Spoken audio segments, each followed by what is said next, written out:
చంద్రబాబు ప్రభుత్వం గేరు మార్చేసిందా? దూకుడు పెంచిందా?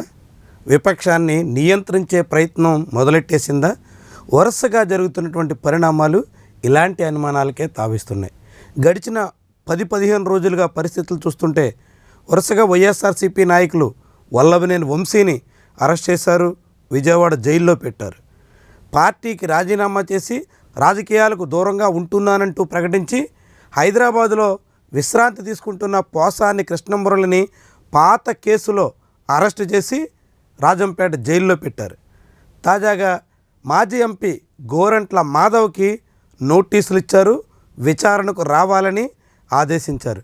సరిగ్గా ఇదే సమయంలో PV Sunil Kumar senior IPS అధికారి, డిఐజీ ర్యాంకు అధికారిని సస్పెండ్ చేస్తూ ఉత్తర్వులు ఇచ్చారు. ఇంతేకాకుండా సునీల్ నాయక్ ప్రస్తుతం బీహార్ క్యాడర్ ఐపీఎస్ అధికారిగా అక్కడ ఫైర్ సర్వీసులో విధులు నిర్వహిస్తున్న సునీల్ నాయక్కి RRR కేసులో కస్టోడియల్ టార్చర్ కేసులో విచారణకు రావాలంటూ నోటీసులు పంపించారు. అసలు ఏం జరుగుతుంది?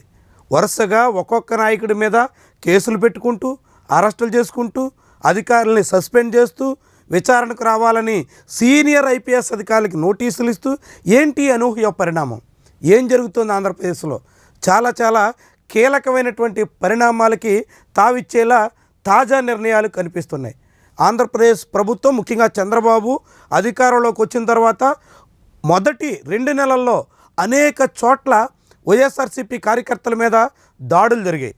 పలువురు హత్యలు కూడా సంభవించడం మీద వైఎస్ఆర్సీపీ తీవ్ర ఆందోళన వ్యక్తం చేసింది.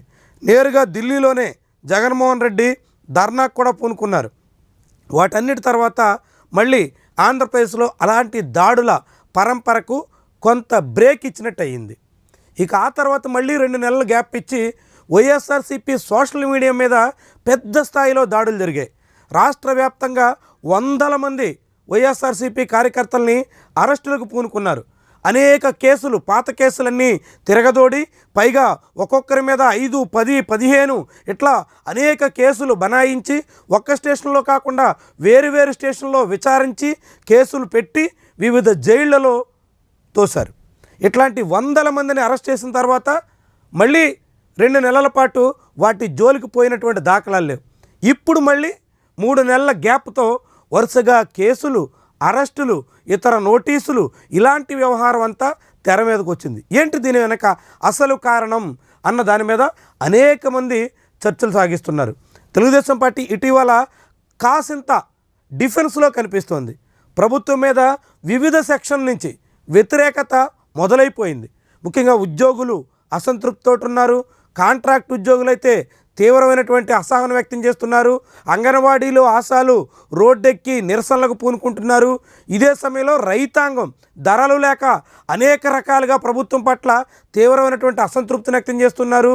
గ్రామీణ ప్రాంతాల్లో ఉపాధి లేక వలసలు పోతున్నటువంటి వాళ్ళు ప్రభుత్వం మీద నిరసనలు వ్యక్తం చేస్తున్నారు. ఇలాంటి వివిధ సెక్షన్లు, పల్లెలు పట్టణాలను తేడా లేకుండా అనేక రకాలుగా ప్రభుత్వ విధానాల మీద కాసింత గుర్రుగా కనిపిస్తున్నారు. అదే సమయంలో ప్రభుత్వం ప్రవేశపెట్టినటువంటి బడ్జెట్లో సంక్షేమానికి పెద్దపీట వేస్తారు, సూపర్ 6లో ఇచ్చినటువంటి హామీలు అమలుకు పూనుకుంటారు అని భావిస్తే ప్రభుత్వం అందుకు విరుద్ధంగా సాగుతున్నట్టు కనిపిస్తోంది. 3 సూపర్ 6 హామీల గురించి అసలు మాట్లాడితే ఒట్టు. ఈ నేపథ్యంలో చాలామంది పథకాల లబ్ధిదారుల్లో కూడా ప్రభుత్వం మీద అనుమానాలు బలపడి అసంతృప్తికి దారితీసి ఆగ్రహం పెరగడానికి కారణమవుతుంది. ఈ నేపథ్యంలో ప్రజల్లో వస్తున్నటువంటి ఈ అసంతృప్తికి తగ్గట్టుగానే తెలుగుదేశం పార్టీ శ్రేణులు కూడా టీడీపీ నాయకత్వం మీద తీవ్రంగా విరుచుకుపడుతున్నారు. సోషల్ మీడియా వేదికగా అనేక రకాల విమర్శలకు పూనుకుంటున్నారు. తెలుగుదేశం పార్టీ శ్రేణులే ఎక్కువ విమర్శలు చేస్తున్నారు అంటూ ఏబిఎన్ ఆంధ్రజ్యోతి ఎండీ లాంటి వాళ్ళు కూడా బహిరంగంగా వ్యాఖ్యానించాల్సినటువంటి పరిస్థితి వచ్చింది. టీడీపీ సోషల్ మీడియా చంద్రబాబుకి పెద్ద తలనొప్పిగా మారింది అనేటువంటి అభిప్రాయం టీడీపీలోనే వినిపిస్తోంది. ఇలాంటి నేపథ్యంలో ఇంటా బయట ఒత్తిళ్లు ఎదుర్కొంటున్నటువంటి తెలుగుదేశం పార్టీ ఇప్పుడు తన క్యాడర్నైనా సంతృప్తిపరిచే ప్రయత్నం చేస్తోందా?